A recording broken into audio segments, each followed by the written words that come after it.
Blessings to you, friends, brothers and sisters in Christ. Welcome to today's devotion, which comes to us from Psalm 28. To you, O Lord, I call my rock. Do not refuse to hear me, for if you are silent to me, I shall be like those who go down to the pit. Hear the voice of my supplication as I cry to you for help, as I lift up my hands toward you, toward your most holy sanctuary. Do not drag me away with the wicked, with those who are workers of evil, who speak peace with their neighbors, while mischief is in their hearts. Repay them according to their work, and according to the evil of their deeds. Repay them according to the work of their hands.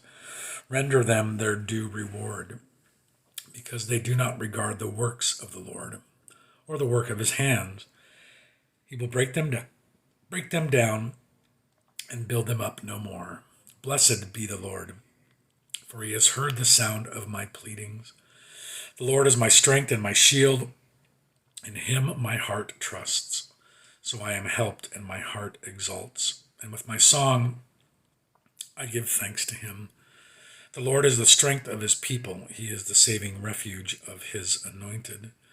O save your people and bless your heritage. Be their shepherd and carry them forever.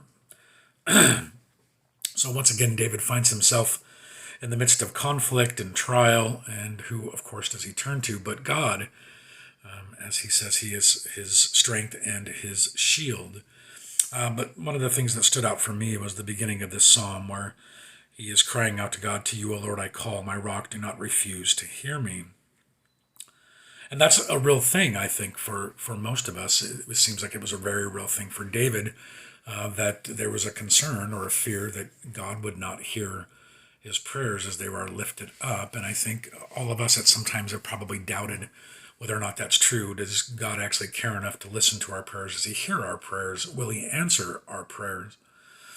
And the sure answer we have for that is yes, to all of those things. He hears our prayers, and he cares, and he answers all of our prayers. And we can be assured of that because of the cross, because of what Christ has done for us, because of the love that God showed to us and the entire world by sending his Son to come and live among us and die for us and be resurrected for our sake as well. God would not do that and then turn his back on us and ignore us in the midst of trials in our lives.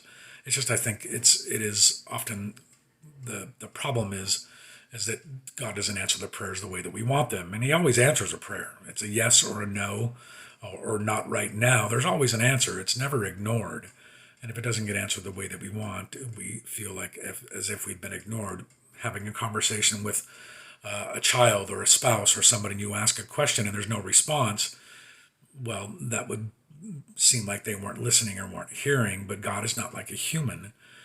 God is wise beyond anything that we can possibly understand, and he holds the entirety of the fabric of the universe together in the palm of his hand. So he knows what's going on all around us, and he certainly knows what's best for us and for this world and in every situation. And it may not seem like that for us, but we need to have that same feeling that David does, that God is our strength and our shield, and to him my heart trusts, as he says in verse 7. Who else will you turn to? Who else can you turn to with any kind of assurance that you are loved and cared for, and that what you say matters and is heard? So we know that to be true about God. In this last verse, the last line of the last verse is, be their shepherd and carry them forever. And, God is the good shepherd. Jesus is the good shepherd who cares for his sheep. And he lays his life down for them as a good shepherd would do. Again, further proof that he does care for us. So what is troubling you today? What is causing you to wonder if God's listening to you? Cry out to God. Cry out to him and ask him. Ask him for a response or an answer or something. It's okay to do that. Or what are you giving praise to God for today? What is going on in your life that is good that you'd like to give thanks for? That is appropriate. Again, as David said, lifting up his hands toward you in your holy sanctuary, giving thanks and praise to God as well, recognizing that in the good times, God is the source of those things, absolutely, without doubt. And we certainly don't do that often enough.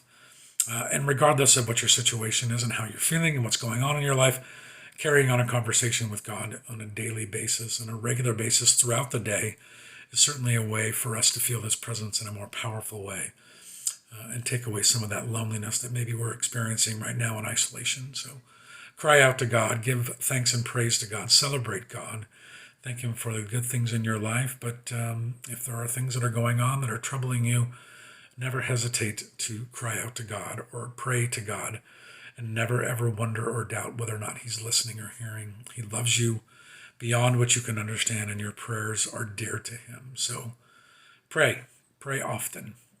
That's all I have for you today. Tomorrow we will go through Psalm 29. Blessings to you all.